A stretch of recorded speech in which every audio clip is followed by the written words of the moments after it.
So what up, SOS family? I am actually back outside to get my push day workout in, but I just figured it would be the perfect time to make this video for those of you guys who have wrist pain when you guys are doing your pushing exercises, in particular the push-ups. Now, I remember in my first summer of training, I was training like every single day, sometimes even twice a week, and I remember at the end of July I kind of effed up my wrist because I wasn't paying attention. I wasn't cautious to how I was doing my exercises and how I was prepping to do my workouts. So therefore it felt like my wrist had like arthritis or something. I don't know what it was, but I know I was overusing my wrist. And well, I can't say I stopped working out. If you guys go back to some of my old videos, you guys will see that I had the wrist wrap on, and I was still doing one arm exercises. Like, I just did not want to miss a day of workout until my body just couldn't do it anymore.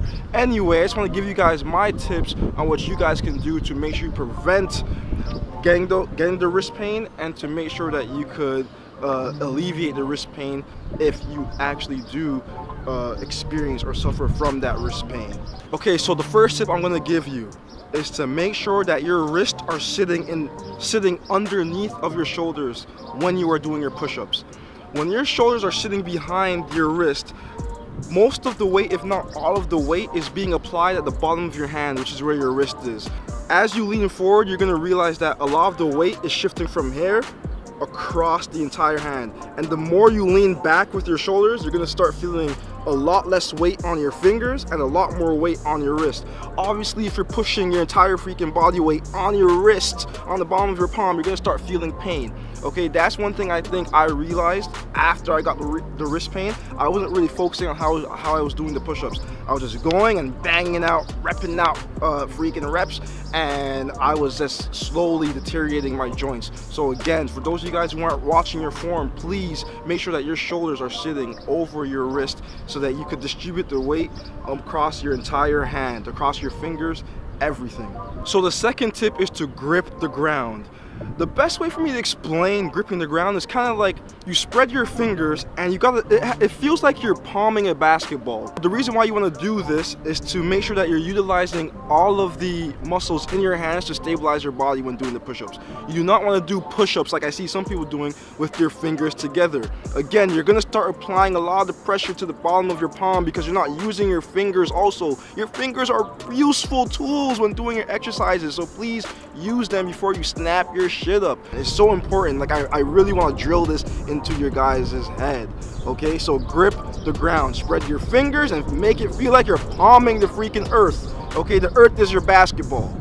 Now, for those of you guys who have just bad wrists, okay, I have a bad right wrist, to be honest. So sometimes, even when doing some of these exercises for too long, I start getting wrist pain in my right wrist because it just doesn't have as much mobility as my left wrist. But a little thing you could do to adjust your workout or adjust your pushing exercises is by either doing it on your knuckles, which I slightly recommend. Like, I wouldn't recommend you do it for too long because it starts to make your knuckles look black and it starts to irritate the skin on your knuckles. But if you're just trying to finish a workout and you don't want to stop your sets or stop your reps just because of your wrist pain, try to go on your knuckles. But if you're like me and you have push-up bars or parallettes, I would advise that you go on your parallettes so that your grip is like this. You're gripping bars instead of applying the pressure onto your wrist.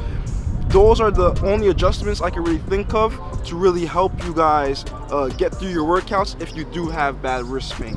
Now, obviously, first and foremost, before you even start any of what I spoke about, you want to make sure that you're conditioning your wrist every day, especially if you have bad wrist.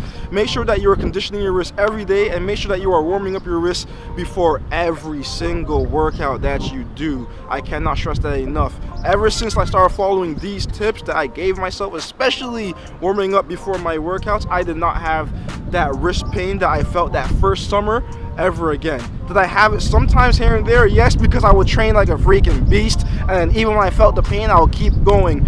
But for the most part, I did not have pain where it took me out of my workouts for over a week. So before every single exercise or workout that I would do, I would make sure I do this wrist conditioning exercise or this wrist stretch, whatever you want to call it. first thing I would do is for about 15 to 20 seconds, I do it in this way. Straight arm, and I would lean forward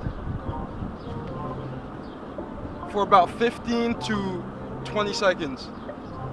Then I will rotate my arm, straight arm, lean back as far as you can, and stretch.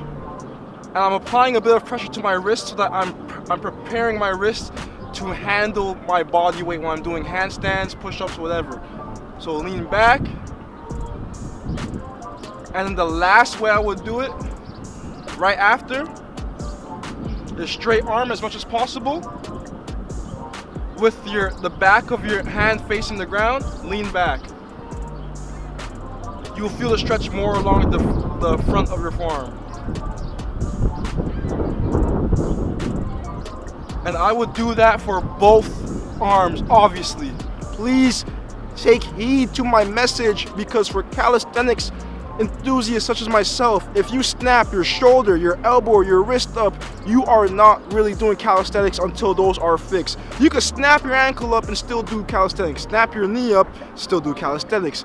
The higher up you go, when you start snapping up your hips and the joints above your waist, then yeah, you're probably gonna start getting screwed. So again, please take care of yourself.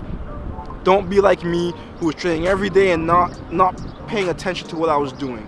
Okay? So I hope this video helped you guys. I'm gonna get my workout in, get my warm-up in, and follow my own damn tips, because I don't want to be a hypocrite. Okay, and I'll talk to y'all next time, okay? Stay blessed. I am out of here. Done.